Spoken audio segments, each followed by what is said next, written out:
ये चीज़ समझ में आ गया। ये आपका fix point that is arbitrary point.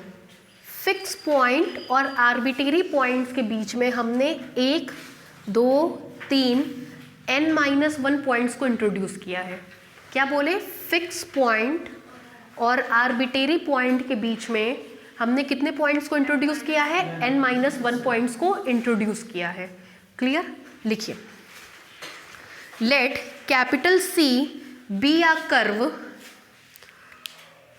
let capital C be a curve given by xi is equal to xit,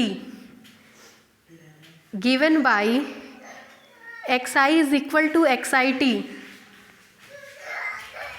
अरे भैया, let P naught be a fixed point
on the curve, let P naught be the fixed point on the curve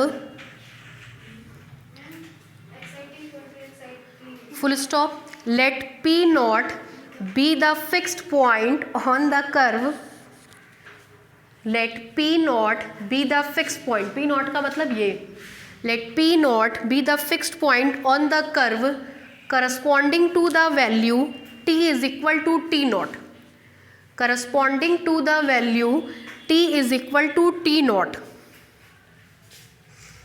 ये fix point है और ये arbitrary point है. यहाँ लिख दे रहे हैं ARB, arbitrary point.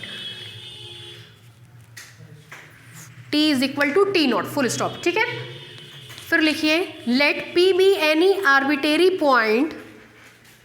Let capital P be any arbitrary point.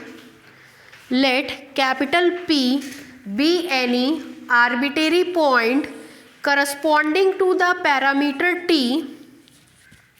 corresponding to the parameter t on the curve, corresponding to the parameter t on the curve, on the curve, comma so that देखिए P not से ऊपर की तरफ बढ़ रहे हैं. जब ऊपर बढ़ते हैं तो चीज़ें पॉजिटिव होती हैं, नीचे आते हैं तो घटती हैं, नेगेटिव की तरफ जाती हैं. वही लिखवा रहे सो दैट P नॉट से जब P की तरफ बढ़ेंगे तो सब चीज़ बढ़ती चली जाएगी. बढ़ती चली जाएगा का मतलब T1 का मान T नॉट से अधिक होगा, T2 का मान T1 से अधिक होगा. मतलब जैसे जैसे ऊपर बढ़ेंगे T का मान बढ़ता चला जाएगा. तो सबसे दूर वाला मान अपर लिमिट देगा, सबसे नीचे वाला मान लोअर लिमिट देगा. क्लियर है? लिखिए क्या लिखा. So that direction from P naught to P, so that direction from P naught to P is the positive direction along the curve, is the positive direction along the curve, is the positive direction along the curve. यहाँ तक में कोई दिक्कत? अब देख के बताइए P not और P के बीच में कितने पॉइंट इंट्रोड्यूस किए गए हैं. अभी बताए थे n-1 पॉइंट्स. P नॉट और P के बीच में कुल मिला के कितने पॉइंट्स इंट्रोड्यूस किए गए हैं? n-1 points. लिखिए now choose n-1 points. Now choose n-1 points P1, P2, P3, dash dash dash Pn-1, P1, P2, P3, dash dash dash Pn-1 on the arc, on the arc, ARC arc मतलब चाप, on the arc corresponding to the values, corresponding to the values, क्या क्या value है? Corresponding to the values T1, T2, T3, dash dash dash Tn-1. Corresponding to the values T1, T2, T3, dash dash dash Tn-1 such that सबसे छोटी value होगी T not, T not से बड़ा T1, T1 से बड़ा T2, T2 से बड़ा T3, उससे बड़ा Tk, उससे बड़ा Tk+1, उससे बड़ा Tn-1, उससे बड़ा Tn is equal to T. लिख डालिए.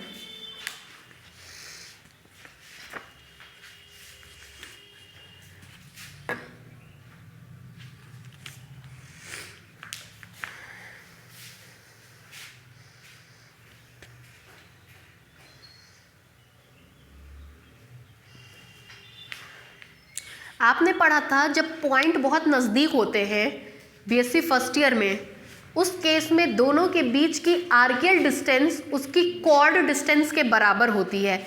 और इसी कंसेप्ट को लेके पूरे कर्वेचर चैप्टर को बनाया गया था. कर्वेचर चैप्टर का पहला थ्योरम इसी बात पे आधारित था कि अगर हम pk और pk+1 को मिलाते हुए एक जीवा खींच दे, कॉर्ड खींच दे, तो जिस कंडीशन में pk+1 pk के बहुत नज़दीक होगा, उस कंडीशन में ये आर्कियल डिस्टेंस इस कॉर्डियल डिस्टेंस के लगभग बराबर होती है।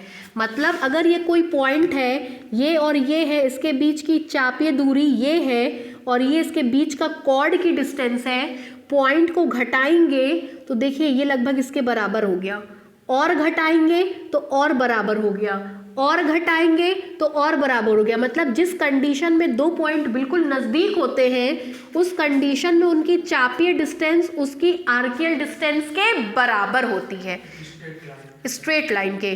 तो चूंकि ये सब नेबरिंग पॉइंट्स हैं, एकदम नज़दीक के पॉइंट हैं, तो अगर हम इस आर्कियल डिस्टेंस की बात करें तो वो इसकी कॉर्ड की डिस्टेंस के बराबर होगी। कर्वेचर चैप्टर से लिया गया है कि अगर दो पॉइंट बहुत नज़दीक होते हैं, उस स्थिति में उसकी आर्कियल डिस्टेंस मतलब चापीय दूरी उसकी कॉर्ड की डिस्टेंस के बराबर होती है। ठीक है, अब हम लोग करेंगे क्या, केवल इतने की दूरी निकालेंगे, और जब इतने की दूरी निकल जाएगी तो k का मान 0 से लेकर के n तक ले लेंगे, तो वो दूरी अपने आप ही इससे इसके इसके इसके इसके और इसके सम के बराबर आ जाएगी। मतलब अगर हमको इस चाप की दूरी निकालनी है तो इस कॉर्ड को जोड़ेंगे, इस कॉर्ड को जोड़ेंगे, इस कॉर्ड को जोड़ेंगे, इसके बीच के सारे पॉइंट्स की कॉर्ड को जोड़ेंगे, इस कॉर्ड को जोड़ेंगे, इस कॉर्ड को जोड़ेंगे, इस कॉर्ड को जोड़ेंगे। इस पूरे चाप की लंबाई इस कॉर्ड के, इस कॉर्ड के, इस कॉर्ड के, इस कॉर्ड के, इस कॉर्ड के, इस कॉर्ड के सम के बराबर होगी।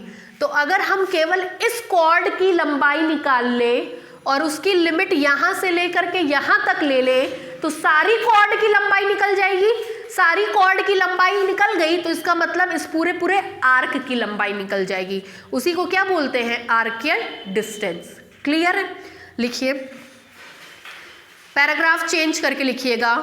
ड्रॉ द कॉर्ड, कॉर्ड मतलब जीवा, CHORDS, ड्रॉ द कॉर्ड्स,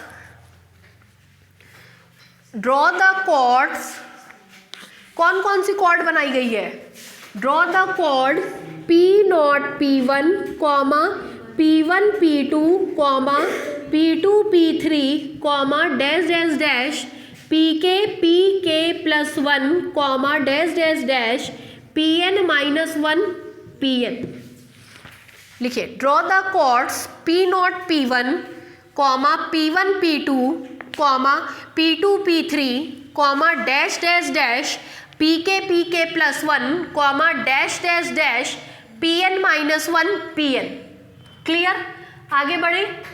अब इसमें से हम क्या करेंगे, किसी एक जीवा की लंबाई निकालेंगे। जरा यहां देखिए, कॉर्ड PK+1 की लंबाई निकाल रहे हैं, इसकी लंबाई, फिर सबका समेशन लेंगे, सबका समेशन लेंगे और समेशन में लिमिट ले लेंगे, लिमिट n इज इक्वल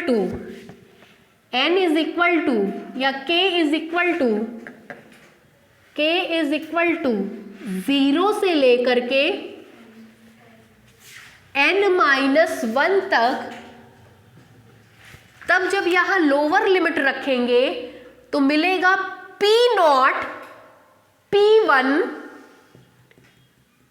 और लास्ट लिमिट रखेंगे तो Pn-1 Pn। ठीक, और फिर जो है इस पे लिमिट ले लीजिए, लिमिट, चूंकि कर्व इनफाइनाइट को जाएगा तो n कहां टेंड कर जाएगा, इनफाइनाइट को। ये तो हमको इतना दिख रहा है ना, है कहाँ ये, इनफाइनाइट तक। और जब इन सबको जोड़ लिया तो जो मिलेगा वो चापीय दूरी होगी, मतलब कर्व की लंबाई होगी s। अब हमको इसी को सॉल्व करना है। ठीक है, ब्लैक बोर्ड पे देखिए, equation number 1। But the length of chord PK plus 1 in k का मान कहाँ से कहाँ तक लेते हैं, 1 से n तक, लिखते कहाँ तक है, 3 तक, इन 3 डायमेंशनल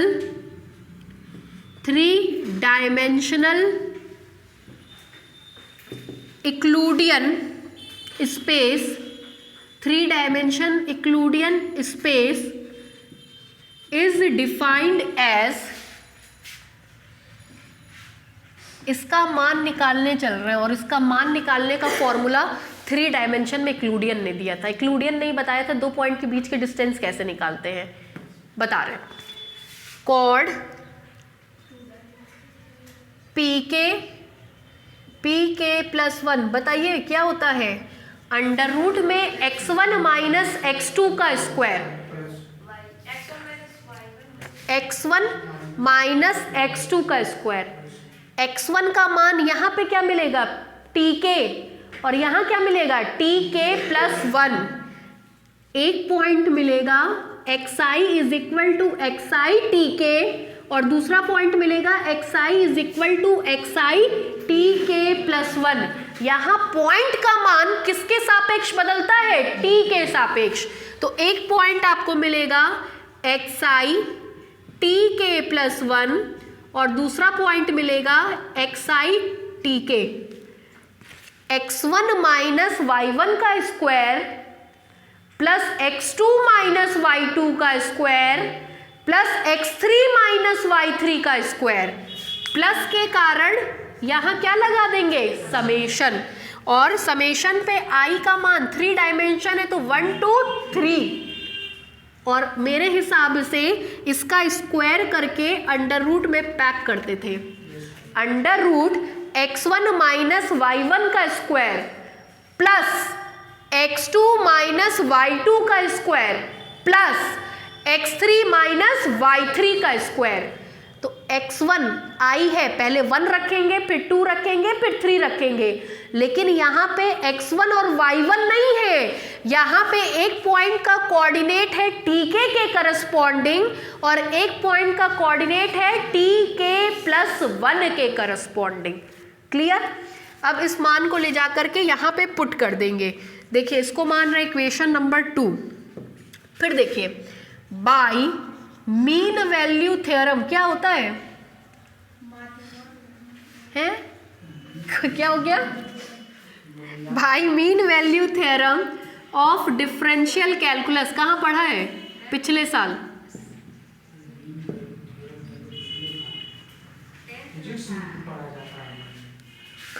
बताइए, कैलकुलस ऑफ वेरिएशन में था, बोलिए। कहते हैं इन दोनों पॉइंट के बीच में एक पॉइंट जरूर ऐसा मिलता है जिस पे फंक्शन डिफरेंशिएबल होता है, मीन वैल्यू थ्योरम। अगर मीन वैल्यू थ्योरम लगाएं तो हमको मिलेगा xi tk plus 1 minus xi tk is equal to x dot xi के tk प्लस 1 माइनस tk। ऐसे आप लोग ये फॉर्मूला पढ़ते थे। कहते थे कोई भी फंक्शन अगर f है तो उसके लिए मीन वैल्यू थ्योरम का मतलब उस पॉइंट के बीच में एक पॉइंट t नॉट जरूर मिलता है कि f dash t naught is equal to f x plus t minus f x upon x plus t minus x. को रिलेट करिए इससे, एफ एक्स प्लस टी मतलब आगे वाला पॉइंट माइनस एफ एक्स पहले वाला पॉइंट, इसके बीच में एक पॉइंट जाइके मिल रहा है सच दैट, मल्टीप्लाई करिए, एफ डैश टी नॉट का मतलब 1 टाइम्स डिफरेंशिएशन, एक टाइम्स डिफरेंशिएट करेंगे टी के रिस्पेक्ट में तो एक्स डॉट आएगा, टी का मान जाइके, और यही वैल्यू को सब्सट्रैक्ट करके यहाँ लिखते हैं टी के प्लस 1 माइनस टी के, इसको बोलते हैं मीन वैल्यू थ्योरम। और ये जो पॉइंट होगा ये टी के प्लस 1 और टी के बीच में होगा, ठीक है। वेयर, जहाँ मेंशन कर दे रहे हैं, जाइके जो होगा वो टी के से बड़ा और टी के प्लस 1 से छोटा होगा, इसको बोलते हैं मीन वैल्यू थ्योरम, ठीक है। अब इसका यूज इसमें करेंगे, इसका यूज इसमें करेंगे। ये एक्स डॉट है ये, ठीक है। चलिए लिखिए, एक्स डॉट नहीं है, एक्स आई डॉट है, क्योंकि जब इसको डिफ्रेंशिएट करेंगे तो एक्स डॉट आई आएगा, एक्स डॉट आई आएगा। उतार लीजिए इतना, कहाँ तक लिखे हैं?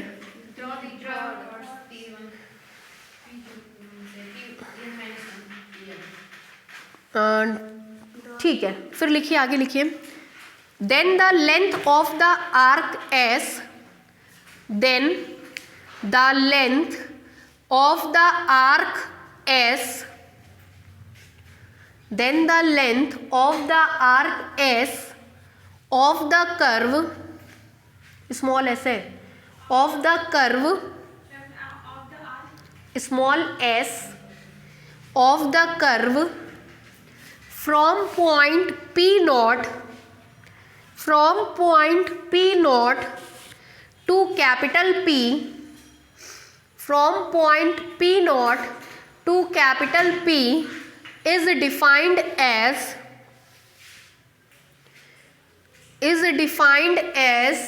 पूरा उतार लीजिए ऊपर से नीचे तक। अच्छा, x डॉट का क्या मतलब होता है? And x dot i is equal to dxi by dt, ये पूरा उतारिए। इसको मान लीजिएगा इक्वेशन नंबर 3।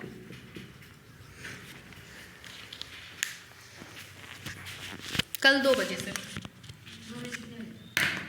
5।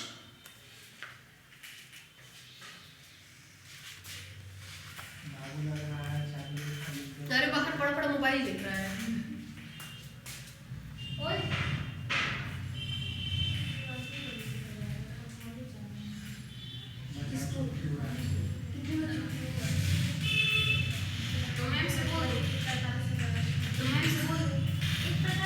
कॉलेज में है इसलिए बोल दो मैम से।